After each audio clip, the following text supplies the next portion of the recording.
there are several reasons why I've argued the case from the very first time I ran for office, and the main reason why I ran for office was just to get a few things off my chest. I thought I would do my duty and express myself, and they would send me packing, and I would at least tell my kids, well, at least I spoke out, you know. But I didn't get away with it quite that easily. But it has always been the Federal Reserve that really prompted me getting involved, because I saw the Federal Reserve as the instigator in the destruction of liberty. The principle that we should all fight for is liberty. And then when you see the connection, you see what the Fed does. Well, the Fed, there's a couple of reasons we should oppose the Fed. One, how about this for a reason for opposing the Fed? What about it's unconstitutional to have a central bank?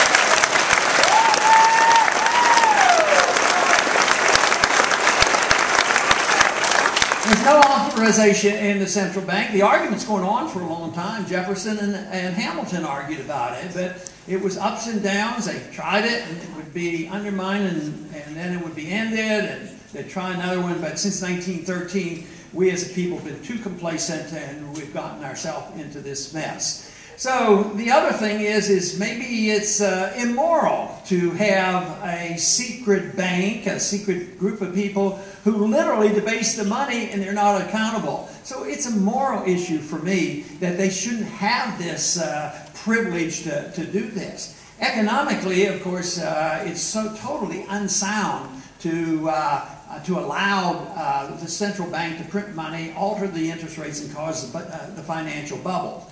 But one of the, another very important reason to be concerned about the Federal Reserve is that it facilitates the destruction of liberty, because it facilitates big government. It pretends that government doesn't have to pay its bills, and the payments usually are delayed. So yes, we tax a lot, way too much. And of course, we tax too much, and that is way too much. But then we borrow too much. And then, of course, the ultimate deal is if Congress overspends, they really don't have to worry about it. And that is because the Fed comes and they buy that particular debt. So what does the government do? What does the politician do? Well, the politician loves it because the pain and the suffering doesn't come. There are times when it looks like, oh, this is a good deal. I'm getting a house, no money down, the interest rates are low, and the price of the house is going up. This is a wonderful thing, and everybody who provides, the supplies for the houses, they make money, the mortgage people make money, until finally the bubble bursts and then the whole thing, has to be reversed.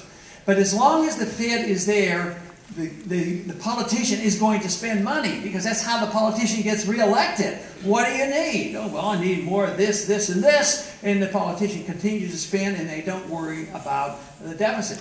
Also, it facilitates our foreign policy. What if we would have had to pay literally for our foreign policy and all the interventionism that's been going on? It would have ended, because it couldn't have been sustained.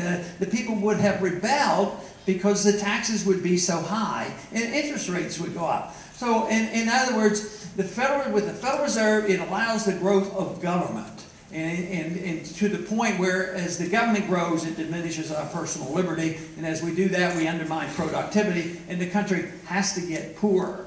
So now we face this horrendous crisis. We have a foreign policy that's totally out of control. We have a welfare state totally out of control. We have $60, $70, $80 trillion of entitlement obligations. We have a national debt of $14 trillion. And the politicians in Washington, you'd think they would wake up. But the other day we had 2 votes on the House floor. Annoyed me to no end on the outcome of this. One had to do, conservative Republican leadership thought, well, the NPR, those national, the government radio, they said some nasty things. We need to punish them. They get a few $1 million here and there. I think it's $10 million, which is unconstitutional. I always vote against that, and I'm not defending it. But think in comparison of NPR and what they're getting. And at the same day, we had a vote, a coalition of Democrats and Republicans came together and said, this is a resolution. If you vote for this, we're telling the president he ought to be out of Afghanistan by the end of this year.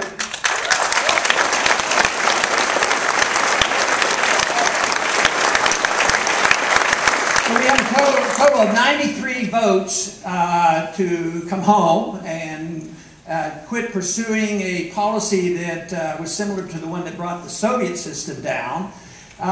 So overwhelmingly, and especially those conservative Republicans who are ready to balance the budget, supported continuing this policy, which just in Afghanistan cost us $130 billion a year.